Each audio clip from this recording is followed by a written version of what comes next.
that was decision made. I decided I need to go and find myself a man dress, grow myself a beard, and get into a mosque. Today I'm joined by, on my right first of all, welcome Mohammed Yusuf Bashforth. Good afternoon, sir. I will come to you first, Yusuf, if I may. Indeed. You are a Muslim, but you were former Christian. I was indeed. Is that yes, correct? Yes. Do you want to just give us some background to how you came to the faith? Of course. How long have I got? Well, I'll stop you if you go too long. Long don't worry story. about that. Okay, so I was born and raised as a Roman Catholic. I was an altar boy, went to church every Sunday. My uncle was a parish priest. And I used to go to Sunday school. I was Catholic educated, etc., etc.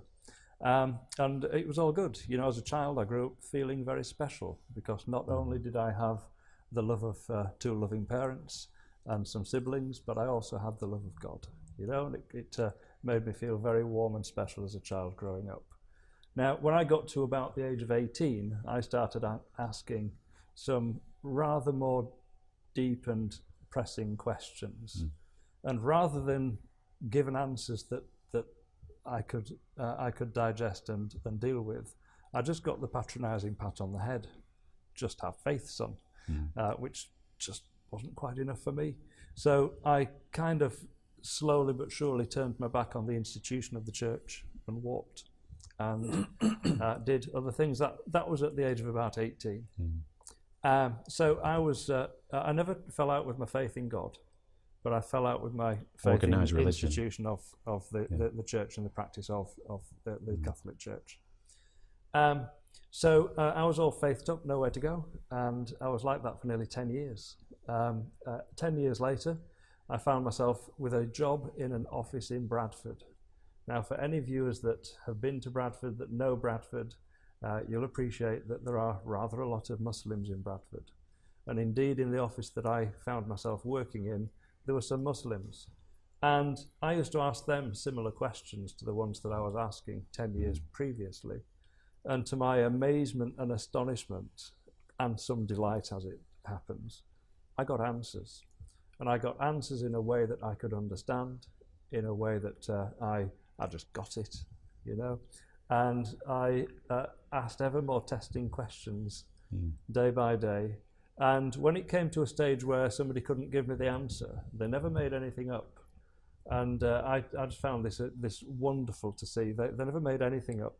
They'd go away and come back the following day with the answer and a list of references as to where the answer had come from. And I just thought that was wonderful. And slowly but surely, I became more intrigued and I understood more about the Muslim religion. And eventually I was presented with a copy of the Quran and I was told to take it home and read it.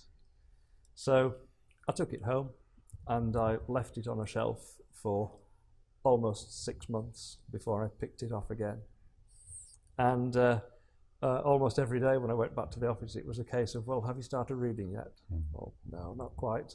I was too busy last night. Too busy? What were you doing? Well, Coronation Street was on and I can't miss that, you know? So it was just a list of excuses, and as many as I could think of, for not reading this book.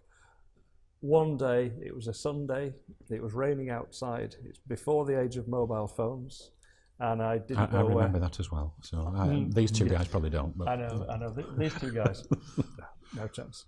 So it was before the age of mobile phones. I didn't know where any of my mates were. There was nothing on TV, there was nothing doing, and this book was staring down at me.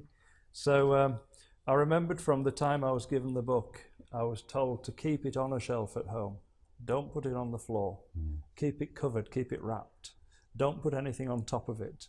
And before you read this book, make sure that you are clean, physically clean. Have a wash.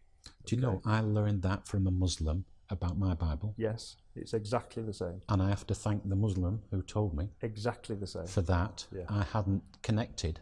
Yep. Sorry, I hadn't made that connection. Yeah. But I don't want to stop the flow. No, okay. But, I thought that was an enormous amount of respect for a book, but I wanted to respect the book.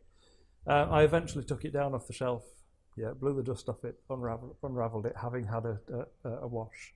And I opened up the book, and to my astonishment, it started off with words that said, "In the name of God, the beneficent and the merciful." And I just thought, those words to start off a book, what a brilliant way to start a book.